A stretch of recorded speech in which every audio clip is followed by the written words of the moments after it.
So find 5 reasons that empower you. Why is it that you deserve your goal? What are the 5 reasons that you won't give up when life catches you on the blind side?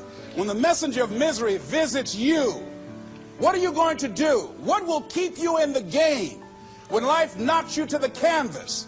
See, the Buster Douglas that fought in the last fight was not the Buster Douglas that fought Mike Tyson. See, the Buster Douglas that got knocked down while fighting Mike Tyson had gotten out of an alcohol recovery center. His mother had died. His wife was ill with a terminal illness. He was considered a nothing, a bum. So when he got knocked down, Buster Douglas had a reason to get back up, because he said, I'm dedicating this fight to the memory of my mama. But when he fought the last fight that he had, and he got knocked down, and he had a guaranteed $24 million in his pocket, whether he got up or not, he just said, hurry up and count me out.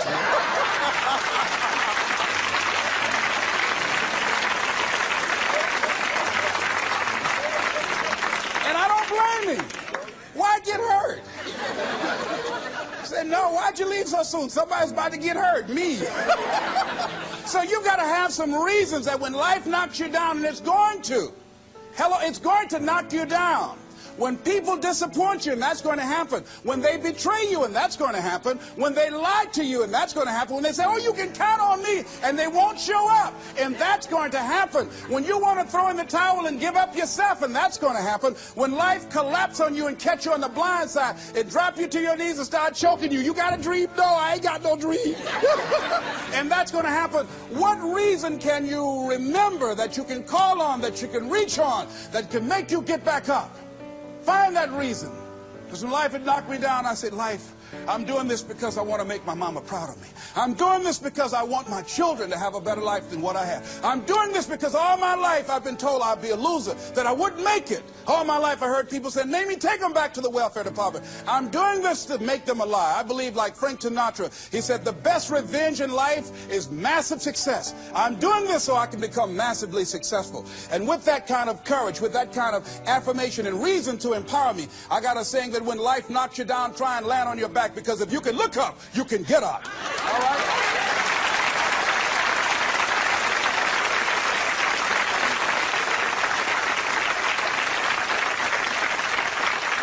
So when you run out of money, when things don't work out for you, when things happen that you could not anticipate, what are the reasons that you can think of that can keep you strong, that can keep you in the game, that will be your rod and staff to comfort you, that can be your bridge over troubled waters? Those reasons are very important. Nietzsche said, if you know the why for living, you can endure almost anyhow. So find out the reasons that you do what you do. Find out the reasons that will make you strong, that will make you walk by faith and not by sight, that will make you pursue your dream when everybody is against you or don't believe in you no more. And let me tell you something, that's a lonely feeling. It's a lonely feeling, particularly people that you're doing it for, or people that stand to benefit the most, or people who should be the #1 members in the encouragement club, but they end up saying, you can't do it, and they become members of the discouragement club. Oh, it hurts very badly. I know what that's like. Have people that you love close to you that look at you with that look and say, why don't you try something else? Why don't you give up? I said, but this is my life. I have got to do this. Les, you had a good job at Sears. That man like you. Mama, I can't go back to Sears. I can't do, I got to be my own boss. I can't do that. I mean, you know, it's, ladies and gentlemen, you know, when you work on a job that's dead end, you can see the ceiling already. It's like going in the middle of a movie. And after you've seen the movie, sitting back through that over again, there's something missing. You know the hero's not going to die. You know what the outcome is already. And so that's why a lot of people, a lady was telling me, she said when she went to work, it felt like a refrigerator fell on her shoulder as soon as she stepped in. Because she knew she'd gone as far as she could go. See, they're paying her just enough to keep her from quitting, and she's worked just hard enough just to keep from getting fired. How many of you know people like that? Raise your hand. The ones of you didn't raise your hand, you the one. I'll just tease it, all right? Here's something else. Make a commitment to be happy. See, You know, I have you laughing a lot. See, life is too short going through it looking homely, tired, and ugly. Sometimes we take life too seriously. Oh, no. Make a commitment to be happy. Find little things just to get tickled about. And laugh. Find ways to be happy in the moment. A lot of people say, well, I'll be happy when I pay off all my bills. No, no, no. I'll be happy when I get my divorce. Oh, no, no, no. I'll be happy with the children gone. Oh, no, no. You want to be happy now. See, there are no guarantees. No one says you're going to be here 2, 3, or 4 years from now.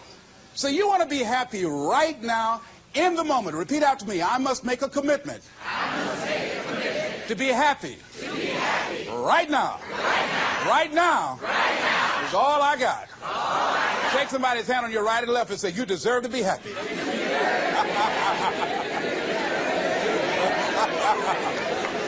Make a commitment to be happy, because life now has new meaning for you. Just enjoying the sunset, or just looking at life, or looking at nature, going for a walk. It's the little things in life that counts. Here's something else that you want to begin to do in order to make this your decade. You want to begin to get all the toxic people out of your life. Hello? Energy drainers, get them out of your life. See, ladies and gentlemen, it takes a lot of energy to reach your goal. It takes a lot of emotional, mental, and spiritual energy to reach your goal. And you can run faster with 100 who want to go than with one around your neck. So there are two kinds of relationships. Sid Simon talks about this. Nourishing relationships and toxic relationships. Nourishing relationships are the relationships that inspire you. They motivate you. They bring the best out of you. Toxic relationships are relationships with people that always criticize you. All they can do is find fault. All they can do is just exploit your weaknesses. All they can do is remind you of the mistakes that you've made in the past. These people are bad for your health. Toxic people can run your blood pressure up. One apple can spoil a whole barrel. One negative energy drainer can spoil your whole life. I know people whose lives have been ruined because somebody wasn't good for them. See, there are some people that aren't good for you. Hello? They aren't good for you. You've got to get them out of your life. See, a lot of people put up with a lot of foolishness because they don't want to die by themselves. Here's what I believe. I believe in a one-to-a-box theory.